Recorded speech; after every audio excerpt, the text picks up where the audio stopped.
नमस्कार विद्यार्थी मित्रांनो, मी बापूराव शेळके आपलं कॉम्पिटिटिव्ह एक्झाम या चॅनलवरती सर्वांचं सहर्ष स्वागत करतो. तर विद्यार्थी मित्रांनो, आपण आज सुरू करणार आहोत. बघा, अतिशय महत्त्वाचा घटक आहे जो आपण आज घेणार आहोत तो good evening dear students, welcome to competitive exam.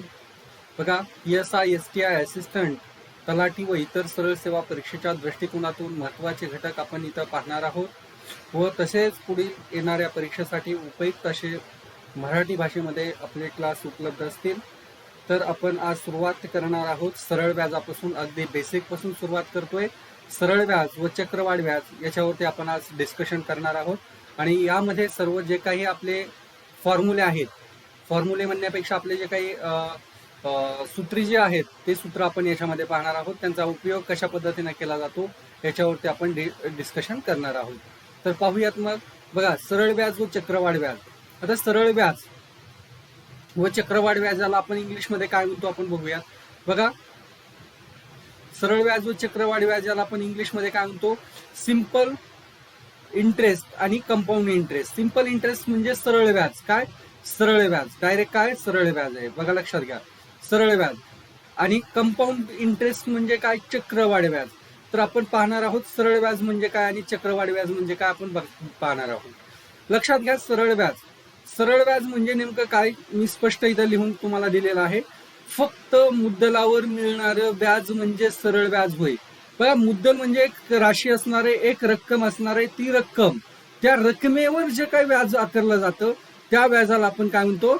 सरळ व्याज असं म्हणत असतो. बघा, म्हणूनच दरवर्षी सरळ व्याजात सारखेच व्याज मिळते. बघा, सरळ व्याज हे कसं असतं? वर्षाला, प्रत्येक वर्षाला सारखंच असतं.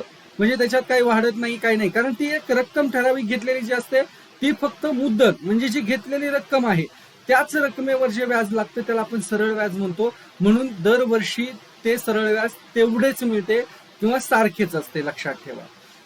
तर लक्षात घ्या, सरळ व्याज आपल्याला लक्षात आलंच असेल. सरळ व्याज अगदी सोप्या पद्धतीने आपण इथं मांडण्याचा प्रयत्न केलेला आहे. सरळ व्याज हे शब्द पूर्ण असं सुटसुटीत मराठीमध्ये आपण लिहिलेलं आहे. ते तुम्हाला अतिशय चांगल्या पद्धतीने समजेल. तर बघूयात चक्रवाढ व्याज. आता चक्रवाढ व्याज आपण पाहूयात. चक्रवाढ व्याज म्हणजे काय? बघा, चक्रवाढ व्याज. चक्रवाढ व्याज म्हणजे काय? की मुद्दल प्लस व्याज. म्हणजे जे काही मुद्दल असतं. बघा, पहिल्या वर्षी जे आपल्याला एक मुद्दल घेतलंय, काय, समजा एक मुद्दल घेतलेलं आहे आणि त्या मुद्दलावर एक वर्षानंतर काही व्याज लागलं, तर त्या वर्षानंतर जे व्याज लागतं ते व्याज मिळून नंतर जे लागणारं जे असतं त्याला आपण काय म्हणतो? चक्रवाढ व्याज म्हणतो. म्हणजे मुद्दल प्लस व्याज. आता लक्षात घ्या, इथं एक आपल्याला लक्षात घ्यायचंय की जे काही चक्रवाढ व्याज असतं आणि सरळ व्याज जे असतं ना, पहिल्या वर्षासाठी सारखं असतं. का असतं? कारण ज्यावेळेस आपण चक्रवाढ व्याज लावणार आहे त्यावेळेस काय होतं की मुद्दल प्लस व्याज म्हणतोय. मग मुद्दल प्लस व्याज काय? व्याज हे पहिल्या वर्षी काय असणार आहे? जे असणार आहे तेच असणार आहे. म्हणजे त्याच्यावरती आपल्याला लावायचंय. नंतर त्याच्यावरती जर लावलं तर त्या चक्रवाढ व्याजामध्ये बदल होणार आहे. म्हणजेच पहिल्या वर्षीचं जे काही व्याज असतं आणि चक्रवाढ व्याज असतं ते सारखंच असतं. म्हणून लक्षात ठेवा, चक्रवाढ व्याज म्हणजे काय? मुद्दल प्लस व्याज यावर मिळणारं जे व्याज असतं त्याला काय म्हणतो आपण? चक्रवाढ व्याज असं म्हणतो. बघा, म्हणूनच दरवर्षी सरळ व्याजात सारखेच व्याज वाढत जाते. म्हणजे बघा, सरळ व्याज जे आहे त्याच्यावरती परत व्याज वाढत राहतं. म्हणजे जे काय सरळ व्याज आलेलं आहे त्याच्यावरती परत काय होणार आहे? ते आणखी व्याज वाढणार आहे. त्याला आपण ते चक्रवाढ व्याज असल्यामुळे ते वाढत चालतं. चला ठीक आहे, समजून घेऊया चक्रवाढ व्याजाचा दर कशा पद्धतीने असतो. बघा, समजा व्याजाचा दर काय आहे? 10%. मग जर व्याजाचा दर हा 10% असेल तर आपण समजून घेऊयात. वर्ष दिलेलं आहे, इथं मुद्दल दिलेलं आहे. मुद्दल म्हणजे काय असणार आहे? ती राश जी असणार आहे, आपण जी सुरुवातीला घेतलेली ती रास असणार आहे. इथं त्या सरळ व्याज असणार आहे. इथं काय आहे? वर्ष. म्हणजे त्या वर्षाचं परत इकडं काय आहे? मुद्दल व्याज असणार आहे आणि इकडं आहे चक्रवाढ व्याज. आता बघूयात मुद्दल व्याज आणि हे आपण ह्या गोष्टी बघूयात. बघा, पहिल्या वर्षी 100 मुद्दल आहे. सरळ व्याज किती आहे? 10. वर्ष किती? 1 आहे. बघा, मग इथं मुद्दल व्याज 100च आहे कारण पहिल्या वर्षी. आणि इथं चक्रवाढ व्याज काय आहे? 10 रुपये. आता बघा, हे 10 रुपये जे चक्रवाढ व्याज आहे हे कधी होणार आहे? पुढच्या ह्याच्यात ऍड होणार आहे. बघा, लक्षात घ्या, दुसऱ्या वर्षी मुद्दल किती आहे? 100 रुपये, तेवढंच आहे. इकडं सरळ व्याज किती आहे तेवढंच आहे. बघा इथं दुसरं वर्ष बघूयात. याच्यामध्ये काय झालं, मुद्दल व्याज काय इथं बघा, हे 100 आणि हे +10 म्हणजे 110 झालं. 110 वरती परत काय झालं, हे चक्रवाढ व्याज आलं परत 11 रुपये. म्हणजे आता काय होणार आहे, इथं चक्रवाढ व्याज वाढत जाणार आहे, लक्षात घ्या, समजून घ्या. बघा जे 100 वाढले, कारण इथं काय, इथं बघा 100 त्याचं काय होणार आहे 110 होणार आहे, कारण इथं 10% चक्रवाढ व्याज आलंय, बरोबर आहे. म्हणून इथं 110 झालं, बरोबर आहे. त्या 110 वरती 10% म्हणजेच इथं 11 येणार आहे. परत तिसऱ्या वर्षी सेम तसंच 100 परत 10च राहील इथं, कारण सरळ व्याज हे आपलं काय असणार आहे सारखंच असणार आहे, म्हणून इथं 10. तिसऱ्या वर्षी मग काय होणार आहे, इकडं मुद्दल प्लस व्याज काय झालं 121, कारण हे 110 प्लस हे 11 वाढणार आहे. हे वाढल्याच्या नंतर ही जी राशी आली ही किंवा ही रक्कम आली एवढी आली, म्हणजे ही काय आली चक्रवाढ व्याजाची रक्कम वाढत चाललेली आपल्या लक्षात येते. त्याच्यावरती 12.1 म्हणजे हे आपलं चक्रवाढ व्याज आलं त्याच्यावरती. परत तिकडे सेम त्याचप्रमाणे 13.31 परत 14.641 असं प्रत्येक वर्षाला चक्रवाढ व्याज वाढत जातंय, हे आपल्या लक्षात येणं गरजेचं आहे. म्हणून हा तक्ता अतिशय महत्वाचा आहे. तर लक्षात घ्या, आपण पुढचा भाग पाहूयात. पुढच्या याच्यामध्ये काय दिलेलं आहे बघूयात. बघा याच्यामध्ये काय जे आहेत ते सूत्र दिले आहेत. बघा हे आपण पाहिलं, सरळ व्याज काय आहे, चक्रवाढ व्याज आहे काय आहे, त्याच्यात कशा पद्धतीने बदल होतो, कशा पद्धतीने वाढतं, हे थोडक्यामध्ये आपण पाहिलेलं आहे. पण आता हे जे दिलेलं आहे हे आपल्याला कशाने वाढतंय कमी होतंय हे सगळं माहित झालं. परंतु आता एखादा जर प्रॉब्लेम आला, एखादं जर गणित आलं, तर त्याचं आपल्याला सोल्युशन कसं करायचं, किंवा ते सोल्युशन करण्यासाठी जे काही आपले फॉर्म्युले आहेत त्यांना एक साचा बनवलेला आहे, जी काही सूत्र आहेत ती सूत्र आज आपण पाहणार आहोत. तर सूत्रांचा अभ्यास करूयात. बघा सुरुवातीला सूत्र क्रमांक 1 बघूयात, लक्षात घ्या. बघा सूत्र क्रमांक 1 सरळ व्याज. आता सरळ व्याज आपल्याला माहितीये, जर बघा सरळ व्याज काढायचंय, एखाद्या वेळेस काय केलं, एखाद्या व्यक्तीला रक्कम दिली 1 वर्षासाठी दिली किंवा 2 वर्षासाठी दिली किंवा 3 वर्षासाठी दिली, किंवा त्या रकमेवर लावलेलं व्याज म्हणजेच रेट ऑफ इंटरेस्ट हा समजा आपला काय असेल 5 असेल 10 असेल 12 असेल 15 असेल, म्हणजे जे काही असेल, तर हे सगळं काही दिलेलं असताना तर त्यावेळेस काय करायचं, आपल्याला सरळ व्याज काढायचंय. सरळ व्याज हे प्रति 100 असतं, लक्षात घ्या. बघा सरळ व्याज म्हणजे प्रति 100च आपण काढतो. तर याच्यामध्ये सरळ व्याज आपल्याला काढायचंय, तर मग अशा पद्धतीचा एक फॉर्म्युला आपल्याला आहे, फॉर्म्युला मिळतो. बघा पी गुणवले आर गुणवले टी. आता पी आर टी काय आहे हे आपण थोडक्यामध्ये बघूयात. छेदस्थानी 100 आहे, सरळ व्याजाचं सूत्र आहे पी गुणवले आर गुणवले टी छेदस्थानी 100. मग नेमकं पी म्हणजे काय, बघा पी म्हणजे प्रिन्सिपल. प्रिन्सिपल म्हणजे काय असतं, मुद्दल. जी काय आपण जी राशी घेतलेली आहे किंवा जी रक्कम घेतलेली आहे, जी काय अमाऊंट घेतलेली आहे त्याला आपण मुद्दल म्हणतो, त्याला आपण प्रिन्सिपल म्हणतो. दुसरा आहे आर. आर म्हणजे काय, व्याजाचा दर, म्हणजेच काय रेट ऑफ इंटरेस्ट. बघा रेट ऑफ इंटरेस्ट म्हणजे व्याजाचा दर. व्याजाचा दर काय आहे ते आपल्याला आर न दर्शवायचं आहे. नंतर आहे टी. टी म्हणजे काय, टाइम. टाइम म्हणजे मुदत. मुदत बघा टी म्हणजे टाइम किंवा त्याला आपण मुदत म्हणतो. तर ही मुदत कशी असते, वर्षात असते, लक्षात घ्या. मुदत ही वर्षातच असणं गरजेचं आहे, म्हणजे वर्षाला हा आपल्याला व्याजाचा दर आकारायचा आहे. त्याच्यात 6 महिन्याचा वगैरे आहे, आपण ते पुढे पाहणार आहोत. 3 महिने 6 महिने पण आहेत त्याच्यामध्ये, आपण तिथं पाहणार आहोत ते कशा पद्धतीने सोडवायचं आहे. तर इथं लक्षात घ्या, इथं टी आहे, वर्षातच असणं गरजेचं आहे, नसेल तर आपल्याला वर्षात करावं लागतं, आपण ते पाहणार आहोत एक्झाम्पल मध्ये. तर हे आहे सरळ व्याज काढण्याचं पहिलं सूत्र म्हणजे सरळ व्याज. लक्षात घ्या, सरळ व्याज बरोबर पी गुणवले आर गुणवले टी छेदस्थानी 100.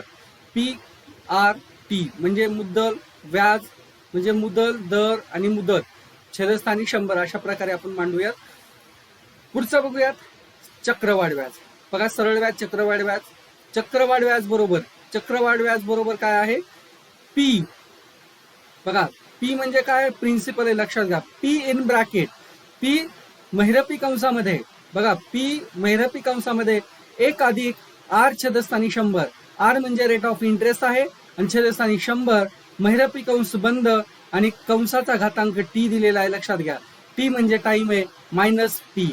मायनस काय आहे, पी. पी म्हणजे प्रिन्सिपल म्हणजे मुदत.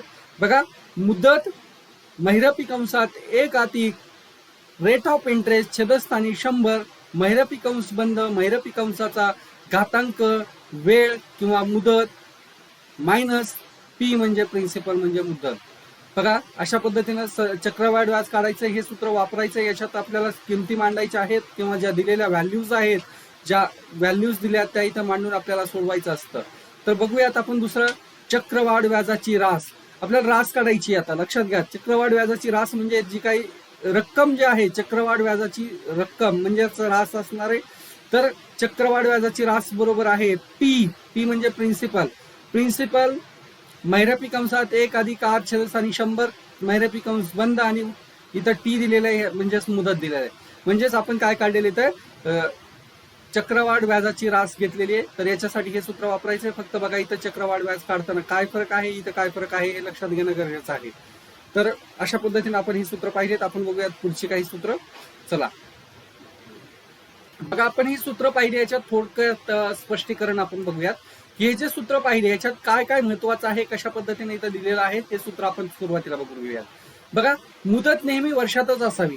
लक्षात ठेवा, मुदत जी आहे आपण पाहिलं तिथं दिलेलं होतं मुदत कशी असावी. तर मुदत नेहमी वर्षातच असावी. जर मुदत दिवसात व महिन्यात दिलेली असेल तर ती वर्षात रूपांतर करून घ्यावी. आता बघा लक्षात घ्या, जर मुदत आपल्याला काय दिलेली आहे, समजा महिन्यात किंवा वर्षात किंवा दिवसात दिलेली असेल तर तिला काय म्हणताय, वर्षात करून घ्या. आता वर्षात करून घ्यायचं म्हणजे ते वर्षामध्ये कसं मांडणार, त्याच्यात वाढवायचंय का नाही, त्याच्या दिवस वगैरे वाढवायचे नाहीयेत किंवा कमी करायचे नाहीयेत, काही नाहीये. तर आपल्याला करायचंय काय की दिवसांना जर असेल, जर दिवस आपल्याला दिले असतील तर 365 न आपण 100च्या साईडला घेऊन भागायचंय. लक्षात घ्या, 365 न भागायचं व महिन्याला 12 ने भागायचं. जर महिने दिले असतील, जर त्या प्रश्नामध्ये जर महिने आपल्याला मेन्शन केलेले असतील तर आपल्याला काय करायचं, 12 त्याला भागायचं आहे, आणि दिवस असतील तर 365 भागायचं आहे. म्हणजे आपल्याला ते वर्षात रूपांतर करता येईल. येते लक्षात सर्वांच्याच, येणं गरजेचं आहे. तुम्हाला सुटसुटीत अशा एकदम सोप्या भाषेमध्ये लिहून दिलेलं आहे. तर हे तुम्हाला समजणं अतिशय महत्वाचं आहे. दुसरा बघूयात. बघा दुसरं काय आहे, व्याजाचा दर हा दर साल दर शेकडा असावा, प्रति 100 प्रति वर्ष असावा. बघा, प्रति 100 प्रति वर्ष, मी आता जे सांगितलं की तुम्हाला 100 तिथं जे आपण छेदस्थानी घेतो, तिथं असं छेदस्थानी आपण 100 घेतलं होतं. तिथं पी गुणवले आर गुणवले टी असं हे सूत्र होतं सरळ व्याजाचं. इथं 100 लिहिलं म्हणजेच काय आहे, म्हणजेच दर साल दर शेकडा. आपल्याला हे लक्षात ठेवायचंय. व्याजाचा दर कसा असणार आहे, दर साल दर शेकडा प्रति 100, 100लाच असणार आहे. 100 वरतीच तुम्हाला ते हे करायचं, आणि वर्षाला 100 वरतीच आपल्याला तो रेट ऑफ इंटरेस्ट घ्यायचा आहे. लक्षात ठेवा. म्हणून हे सूत्रामध्ये 100 आपण इथं मांडलेलं आहे. दुसरं बघूयात, रास. रास बघा कशा पद्धतीने असते, रास बरोबर मुद्दल प्लस व्याज. आपण हे बघितलं होतं बघा, सूत्र आपण जे पाहिलं आता, बघा काय बघितलं होतं, पी. बघा पी कंसामध्ये काय बघितलं होतं, महिरपी कंस केलता इथं, आणि इथं 1 अधिक आपण काय केलं, आर छेदस्थानी 100 केलं, आणि ब्रॅकेट क्लोज करून टी लिहिलं, आणि मायनस केलं पी. आता पी म्हणजे काय हो, मुद्दल. हे बघा मुद्दल, हे काय आहे, रास. हे रास आहे. आणि इथं व्याज प्लस व्याज केलं तर बघा रास बरोबर हे बरोबर आपल्याला काय येणार आहे लगेच. बघा हे बरोबर आपण काय करू शकतो, हे जे आहे आपलं रास आहे, म्हणजे रास इतकी बरोबर हे मुद्दल प्लस इथं आता सरळ व्याजाला आपण सिंपल किंवा आपण डायरेक्ट आपण पी मांडतो. लक्षात घ्या, सॉरी पी नाही, एस मांडतो, सिंपल इंटरेस्ट, किंवा आपण डायरेक्ट आय पण मांडू शकतो. लक्षात ठेवा, एस आय मांडा किंवा आय मांडा, सिंपल इंटरेस्ट किंवा इंटरेस्ट आय करू शकतो डायरेक्ट. म्हणून लक्षात ठेवा, पी हे जे आहे रास आहे, ही जे आहे आपलं रास बरोबर काय असतं लक्षात घ्या. हे जे सूत्र मांडलं ते ह्याच्यावरती आपण सोडू शकतो. समजा आपल्याला रास काढायची, रास काढायची म्हणजे मुद्दल जे आहे, मुद्दल आपलं काय करायचं, ह्या इंटरेस्ट मध्ये ऍड करायचं, झालं आपलं रास निघून जाते. आपण जे सूत्र पाहिले त्याच्याशी संबंधितच आहे हे सूत्र आहे रास काढण्याचं. बघा रास बरोबर हे अशा पद्धतीने आपण काढतो, किंवा आपल्याकडे मुद्दल आणि व्याज असेल तर अशा पद्धतीने तुम्ही रास काढू शकता. बघा दुसरं आहे, पहिल्या वर्षी सरळ व्याज व चक्रवाढ व्याज सारखेच असते. बघा ते आपण आत्ताच पाहिलं होतं, चक्रवाढ व्याज आणि सरळ व्याज पहिल्या वर्षासाठी समान असतं. चला बघूयात पुढचं. चला, सगळ्यांच्या लक्षात येणं गरजेचं आहे, अतिशय महत्वाचा घटक आपण पाहत आहोत. अतिशय महत्वाचा आहे, कारण बघा कुणाला काही डाऊट असेल तर नक्की सांगा. मला कमेंटमध्ये आपल्याला सजेस्ट करायचं आहे की याच्यामध्ये हे घटक आपल्याला समजला नाही, हे सूत्र कसं वापरायचं, काय करायचं हे मला आपण कमेंटमध्ये देऊ शकता. तर पहा, एका मुद्दलाची सरळ व्याजाने, बघा एका मुद्दलाची सरळ व्याजाने व्याजाचा दर टी वर्षात, बघा लक्षात घ्या, व्याजाचा दर काय आहे, टी वर्षात आहे. चला मी दाखवतो तुम्हाला. व्याजाचा दर टी वर्षात आहे, एक्स पट होते, तर व्याजाचा दर काढा. बघा काय सांगितलंय ऐकून घ्या. एका मुद्दलाची सरळ व्याजाने, बघा सरळ व्याजाने व्याजाचा दर टी वर्षात आहे, एक्स पट होतो. किती? टी वर्षात एक्स पट होतो. पटीवरचं उदाहरण आहे, तर व्याजाचा दर किती असेल? व्याजाचा दर काढत असताना काय करायचंय, एका मुद्दलाची सरळ व्याजाने व्याजाचा दर काढणे. बघा व्याजाचा दर काढत असताना काय असणार आहे त्यावेळेस, टी वर्षात म्हणजे वर्षात एक्स पट होते, एक्स वर्षात किंवा 3 वर्षात, 5 वर्षात 10 पट होते, तर व्याजाचा दर काय असेल? तर इथं आपल्याला व्याजाचा दर काढायचा आहे, त्यासाठी आपल्याला एक सूत्र आपल्याला पाहिजे, इथं लक्षात घ्या. बघा व्याजाचा दर बरोबर, लक्षात घ्या, व्याजाचा दर बरोबर काय आहे, 100 गुणवले एक्स मायनस 1 छेदस्थानी टी. बघा सिंपल असं सूत्र आहे. 100 घ्यायचं आहे, 100 म्हणजे बघा 100 कंसामध्ये एक्स म्हणजे पट असणार आहे, जी काही पट दिली आहे ती पट घ्यायची, छेदस्थानी -1 छेदस्थानी टी, म्हणजे किती वर्षात सांगितलंय ते छेदस्थानी घ्यायचं आणि पट जे आहे त्याच्यातून 1 मायनस करायचं आणि आपल्याला हे सोडवायचंय आणि आपल्याला बरोबर काय मिळणार आहे, व्याजाचा दर. चला बघा पुढचं आपण सूत्र बघूयात, हे अगदी सोपे आहेत. एका मुद्दलाची चक्रवाढ व्याजाने टी वर्षात एक्स पट होते, तर व्याजाचा दर किती?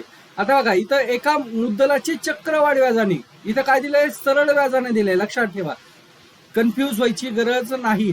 बघा कन्फ्यूज व्हायची काय गरज नाहीये, लक्षात ठेवा. एका मुद्दलाची चक्रवाढ व्याजाने टी वर्षात एक्स पट होते, तर व्याजाचा दर काय? तर व्याजाचा दर बरोबर 100 कंसामध्ये एक्स, बघा एक्सचा घातांक 1 छेद टी आहे, -1, एक्सचा घातांक 1 छेद टी -1 आणि कंस बंद, म्हणजेच दोन्ही कंस बंद करायचे, लक्षात घ्या. हा इथं हा कर्ली, हा स्क्वेअर ब्रॅकेट आहे आणि इथं कर्ली ब्रॅकेट आहे, तर याच्यामध्ये दोन्ही ब्रॅकेट बंद करून घेतले. बघा अगदी सोप्या पद्धतीने सोडायचंय. टी 1 छेद टी करायचं. इथं व्याजाचा दर आपण चक्रवाढ व्याजाने घेतो, त्यावेळेस 100 कंसामध्ये एक्सचा घातांक 1 छेद टी -1, अशा पद्धतीने आपल्याला काय करायचंय, मुद्दलाची चक्रवाढ व्याजाने टी वर्षात एक्स पट होते, तर व्याजाचा दर काढायचा आहे. बघा पुढचा आहे, एक रक्कम काही दराने एक्स वर्षासाठी ठेवली. बघा एक रक्कम म्हणजे एक ठराविक रक्कम एक्स वर्षासाठी ठेवली, काही दराने एक्स वर्षासाठी ठेवली, ती रक्कम वाय टक्के अधिक दराने ठेवावी असते. बघा एक्स वर्षासाठी ठेवली, काही दराने ती एक्स वर्षासाठी ठेवली, ती रक्कम वाय टक्के म्हणजे काही दरापेक्षा काय केलं, वाय टक्के अधिक दराने म्हणजे जास्त दराने ठेवली असती, तर पूर्वीपेक्षा झेड रुपये अधिक सरळ व्याज मिळाले असते. मग सरळ व्याज किती मिळालं असतं, झेड टक्के इतकं अधिक, झेड इतकं अधिक मिळालं असतं. तर ती रक्कम कोणती? आता ती रक्कम काढायची, आपल्याला माहित नाही. एक रक्कम काय माहितीये आपल्याला, एक रक्कम माहित नाहीये. ती रक्कम काय करायचंय, काही दराने, काही दर आपल्याला काही दराने सांगितलंय, परंतु काही दरापेक्षा काय सांगितलं, वाय टक्के जास्त दराने, अधिक दराने, ठीक आहे, अधिक दराने ठेवली असतात, तर पूर्वीपेक्षा वाय झेड रुपये अधिक सरळ व्याज मिळाले असते. तर मग त्यासाठी आपल्याला सूत्र काय वापरायचंय, ती रक्कम बरोबर झेड कंसामध्ये 100 छेदस्थानी एक्स वाय. बघा झेड कंसामध्ये झेड गुणवले 100 छेदस्थानी एक्स वाय, अशा पद्धतीने हा फॉर्म्युला वापरायचा आहे आणि आपल्याला मिळणारी रक्कम ही काय असणार आहे, ती अधिक रक्कम मिळणार आहे. पुढचं पाहूयात, दोन ठिकाणी किंवा व्यक्तीकडील व्याजाची रक्कम व फरक. बघा दोन व्यक्तीकडील दोन ठिकाणी म्हणजे वेगवेगळ्या ठिकाणी आपण काय केलेलं आहे, व्याज पैसे ठेवलेले आहेत. इथं काय ठेवले, तिकडे काय ठेवले. व्यक्तीकडील व्याजाची रक्कम व फरक म्हणजे त्यांचं रक्कम. समजा एक बँक आहे, दोन बँक आहे, दोन्ही बँकेमध्ये वेगवेगळं आपण अमाऊंट टाकलेली आहे. दोन्ही बँकेचं काय आहे, त्यांचा व्याजाचा फरक आहे. अशा प्रकारची ज्यावेळेस गणितं येतात त्यावेळेस आपल्याला सोडवताना काय करायचंय, रक्कम बरोबर पी बरोबर, लक्षात घ्या, पी बरोबर व्याजातील फरक. मग ज्यावेळेस आपण रक्कम ठेवली त्या व्याजातला फरक काय जो असणार आहे, त्या व्याजातला फरक आपल्याला इथं मांडायचा आहे. गुणवले 100 करायचं आहे छेदस्थानी. मग बघा R1 आणि T1 म्हणजे R1 म्हणजे काय, रेट ऑफ इंटरेस्ट पहिल्याचा, आणि टी म्हणजे किती काळासाठी, मायनस R2 आणि T2. R2 T2 म्हणजे काय, परत दुसरा जो काही रेट ऑफ इंटरेस्ट असणार आहे, दुसरे काही कालावधी असणार आहे, हे दोन्ही आपल्याला इथं छेदस्थानी मायनस मध्ये घ्यायचंय. म्हणजे आपल्याला मिळणारी रक्कम असणार आहे, एकूण रक्कम जी असणार आहे ती आपल्याला इथं मिळणार आहे. लक्षात ठेवा, दोन ठिकाणी किंवा व्यक्तीकडील व्याजाची रक्कम व फरक म्हणजे आपण दोन व्यक्तीला पैसे दिले, एका व्यक्तीला काही रेट ऑफ इंटरेस्ट वेगळा दिला, त्याला पैसे जास्त दिले कमी दिले, दुसऱ्या एका व्यक्तीला कमी जास्त पैसे दिले आणि त्याच्याकडचा रेट ऑफ इंटरेस्ट वेगळा असेल. तर अशा पद्धतीनं जी रक्कम दिलेली असणार आहे ती एकूण रक्कम आपल्याला जर व्यवस्थित काढायची असेल फायनली, तर ते अशा पद्धतीचं आपल्याकडे सूत्र आहे, ते सूत्र मांडायचं आणि आपल्याला सोडवायचं आहे. बघा पुढचा आहे, व्याजाचा दर कमीवरून जास्त किंवा जास्तवरून कमी केल्यास मिळालेली जास्त किंवा कमी रक्कम दिली असता मुद्दल काढणे. बघा काय आपण काय करतो सांग, बघा जास्त व कमी मिळणारे व्याज. इथं काय, दर कमीवरून जास्त केला, समजा 7 रुपये उद्या 10 रुपये केला, म्हणजे कमीवरून जास्त केला. किंवा म्हणजे समजा आता काय झालं, एखाद्या वेळेस आता आरबीआयनं काहीतरी वेगळंच रूल काढला किंवा आता नवीनच इंटरेस्ट कमी जास्त झाले, तर याच्यामध्ये जे काही कमीवरून जास्त, जास्तवरून कमी येतं, त्यावेळेस त्या याच्यामध्ये होणारं जे काही म्हणजे रक्कम जी आहे ती कमी जास्त होणारी जी रक्कम आहे ती रक्कम कशा पद्धतीने काढायची ते आपल्याला बघायचंय. जास्त व कमी मिळणारे व्याज, आता हे इंटरेस्ट कमी झाल्यामुळं जास्त व कमी मिळणारे जे काही व्याज असणार आहे ते व्याज घ्यायचंय. गुणवले 100 छेदस्थानी व्याजातील फरक. मग त्या दोन्ही व्याजातला फरक काय आहे, पहिल्यांदा किती भेटत होता, आता किती भेटत होता, आणि गुणवले 100 किती काळासाठी ठेवलं होतं. तर हे सूत्र वापरायचे. आपल्याला मिळणारी रक्कम ही काय असणार आहे, ही फायनल रक्कम मिळणार आहे. लक्षात ठेवा. चला पुढचं बघूयात. 2 वर्षाचे सरळ व्याज व चक्रवाढ व्याज दिले असता व्याज दर व मुद्दल काढणे. बघा दोन्ही वर्षाचं सरळ व्याज चक्रवाढ व्याज दिले, लक्षात ठेवा. सरळ व्याज आणि चक्रवाढ व्याज दिलेला आहे, त्यामुळं सूत्र बघा, दोन्ही व्याजातील फरक, दोन्ही व्याजातला फरक जो आहे तो गुणवले 100. बघा दोन्ही व्याजातला फरक, चक्रवाढ आणि सरळ व्याज याच्यातला फरक घ्या, गुणवले 100 करा. गुणवले 100 छेदस्थानी एका वर्षाचे सरळ व्याज. मग त्याच्यातलं एका वर्षाचं जे सरळ व्याज असणार आहे ते आपल्याला मांडायचंय, ते आपल्याला लगेच मिळतं.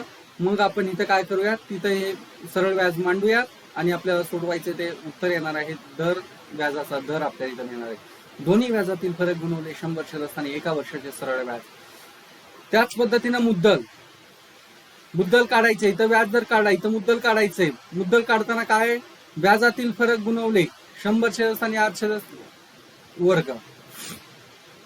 व्याजातला फरक घ्या, इथं 100 ला 100 छेदस्थानी R आणि इथं वर्ग, म्हणजेच आपल्याला काय मिळणार आहे, मुद्दल मिळणार आहे. बघा इथं व्याज दर काढला, इथं मुद्दल काढाय. बऱ्याच वेळेस इकडंच लक्ष द्या, ह्याच्याबद्दलच आपण बोलतोय. मी स्पष्ट लिहिले, 2 वर्षाचे सरळ व्याज व चक्रवाढ व्याज दिले असता व्याजदर व मुद्दल काढणे. व्याजदर काढायचं असेल तर हे सूत्र नंबर 1 वापरा, आणि मुद्दल काढायचं असेल तर सूत्र नंबर 2 वापरा. म्हणजे आपल्याला सुटसुटीत पद्धतीनं उत्तरं मिळतील. आणि सर्वांनाच खूप खूप धन्यवाद. थँक्यू. बघा आपलं जे चॅनल आहे त्या चॅनलला सर्वांनी सबस्क्राईब करायचं आहे. चला सर्वांनीच काय करायचं आहे, चॅनलला सबस्क्राईब करा आणि बेल आयकनला क्लिक करून आपलं